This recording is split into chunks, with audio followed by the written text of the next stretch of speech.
domaines dans ta vie que tu dois identifier. Il y a des dons que tu dois identifier. Il y a des talents que tu dois identifier. Et commencer à les voir comme Dieu les voit. Si tu sais que tu es la première question de Dieu, si tu sais que tu es le chef de l'Éternel, si tu sais que Dieu t'a pensé avant la création du monde, tu ne vas pas aller donner ton corps comme système à la marchandise. C'est quand tu commences à te mettre en pratique que le Seigneur va te bénir.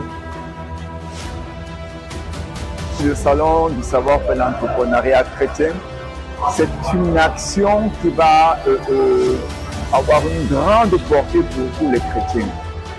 J'ai été satisfait du rendu. J'ai beaucoup appris en ce qui concerne l'entrepreneuriat, les visions. Il faut oser, il faut mettre derrière notre peur et foncer. Participer à ce salon qui permet de voir que les chrétiens par leur main font de belles choses, présente déjà le merveilleux royaume de Dieu. L'impact au travers ces séminaires va se mesurer sur quoi?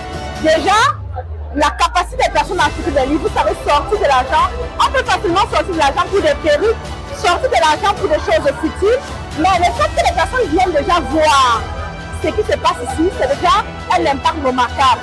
Durant cette conférence, l'orateur qui m'a le plus marqué, c'est Maman Elisabeth Kitty. J'ai été marquée par elle à cause de ses différents témoignages de son parcours, d'où elle sort et où elle en est arrivée. Son témoignage m'a beaucoup inspirée.